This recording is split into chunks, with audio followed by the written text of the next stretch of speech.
పసికూన అయినా కూడా world T20 ఛాంపియన్స్కి big shock ఇచ్చింది జింబాబ్వే.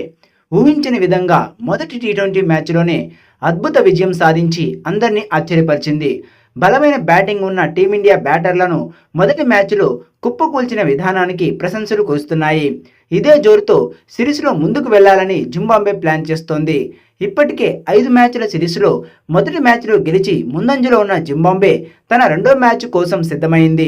ఇక రెండో మ్యాచ్ ఆదివారం సాయంత్రం 4:30 స్టార్ట్ కానుంది. ఈ మ్యాచ్ కూడా హరారేలోనే జరగనుంది.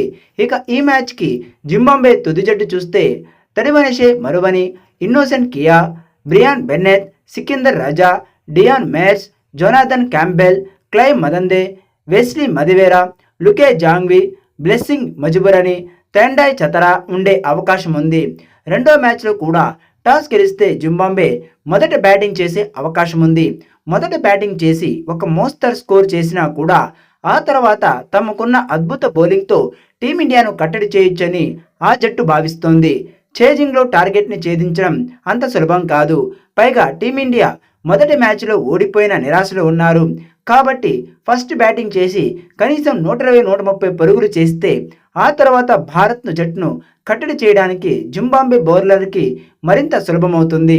ఇక జింబాబ్వే బౌలింగ్లో పటిష్టంగా కనిపిస్తోంది. మొదటి మ్యాచ్లోనే జింబాబ్వే బౌలర్లు అందరూ వికెట్లు తీసుకున్నారు. ముఖ్యంగా చతరా, కెప్టెన్ సికిందర్ రాజా టీమిండియా బ్యాటింగ్ ఆర్డర్ని కుప్పకొల్చారు.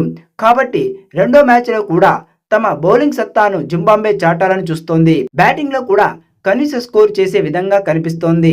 మదేవేరా, బెనెత్, Sikandar Raza, Dion Mayers, Clive మదందే బ్యాటింగ్లో ఫామ్లో ఉన్నారు. వీళ్ళు మరింత ధాటిగా ఆడితే ఖచ్చితంగా జింబాబ్వే ఫైటింగ్ స్కోర్ని చేసే అవకాశం ఉంది. రెండో మ్యాచ్లో కూడా టీమిండియాని ఓడించాలని జింబాబ్వే ప్లాన్ చేస్తోంది.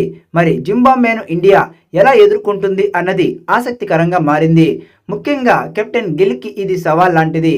ఊహించని విధంగా టీమిండియా పసికూన చేతిలో ఓడిపోవడంతో కెప్టెన్ గిల్ మీద విమర్శలు వస్తున్నాయి. కాబట్టి ఇక మీద జరిగే 4 మ్యాచ్ల్లో ఖచ్చితంగా అతను టీమిండియాను గెలిపించాల్సిన పరిస్థితి. కాబట్టి రెండో మ్యాచ్లో టీమిండియా జింబాబ్వే బౌలింగ్ను ఎదుర్కోవడానికి సిద్ధమవ్వాలి. ముఖ్యంగా స్పిన్నర్ సికిందర్ రాజాతో పాటు చతరా బౌలింగ్లో వికెట్లు కాపాడుకుంటూ బ్యాటింగ్ చేయాల్సిన పరిస్థితి ఉంది. జింబాబ్వే బౌలర్లను ఎదుర్కొని పరుగులు చేయడమే కాకుండా జింబాబ్వే బ్యాటర్లను కూడా తక్కువ రన్స్కి కట్టడి చేయాలి.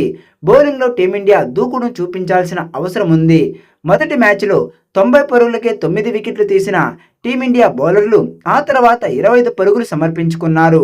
10వ వికెట్ తీయలేకపోయారు. అది కూడా ఓటమికి ఒక కారణంగా నిలిచింది. కాబట్టి రెండో మ్యాచ్లో టీమిండియా ఆల్రౌండర్ ప్రదర్శన చేయాలి.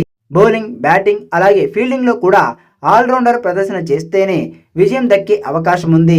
మరి కీలకమైన రెండో మ్యాచ్లో టీమిండియా పుంజుకుంటుందా, గిల్ సేన విజయాన్ని అందుకుంటుందా లేదా అన్నది చూడాలి.